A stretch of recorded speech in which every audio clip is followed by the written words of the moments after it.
Cette vidéo comporte tous les commentaires d'études sur les versets disponibles dans la Bible d'études Esprit et Vie, dans l'Épître aux Hébreux, chapitre 8. Verset 1. Nous avons un tel souverain sacrificateur. Après que Christ ait pris sur lui le châtiment de nos péchés en donnant sa vie en sacrifice, il est allé au ciel où il sert dans la présence de Dieu au nom de tous ceux qui croient. Le ministère sacerdotal de Jésus, voir chapitre 2 verset 17, comprend 6 domaines. Premièrement, Jésus était à la fois le sacrificateur et le sacrifice.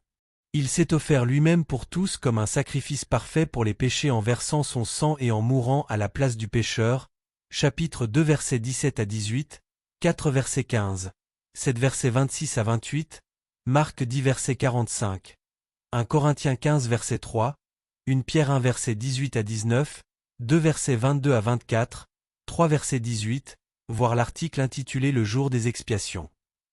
Deuxièmement, Jésus est le médiateur d'une alliance nouvelle et meilleure afin que ceux qui sont appelés reçoivent l'héritage éternel qui leur a été promis, chapitre 9 versets 15 à 22, voir l'article intitulé L'ancienne et la nouvelle alliance, et, avec confiance, puissent constamment avoir accès à Dieu, chapitre 4 verset 16, 6 versets 19 à 20, 7 versets 25, 10 versets 19 à 22, voir Jean 17 verset 1, note sur la prière sacerdotale de Jésus.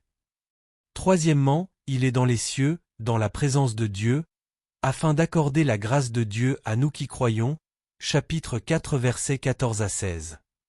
Par cette grâce qu'il nous accorde, Christ nous régénère, Jean 3 verset 3, et déverse sur nous son esprit, Actes 1 verset 4, 2 verset 4 et verset 33. Quatrièmement, Jésus agit en tant que médiateur entre Dieu et tous ceux qui ont transgressé la loi de Dieu et qui cherchent le pardon et la réconciliation, 1 Jean 2 versets 1 à 2.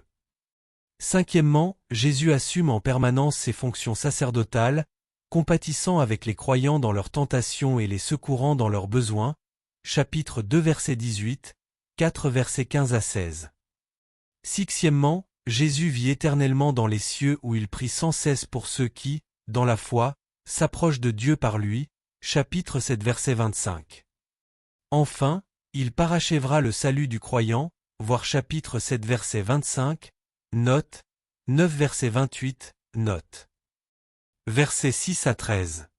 Alliance plus excellente. Un des thèmes les plus importants des chapitres 8 à 10 est le contraste qui existe entre l'ancienne alliance qui était centrée sur la loi de Moïse et la nouvelle alliance qui a été instituée par Jésus-Christ. Voir l'article intitulé L'ancienne et la nouvelle alliance.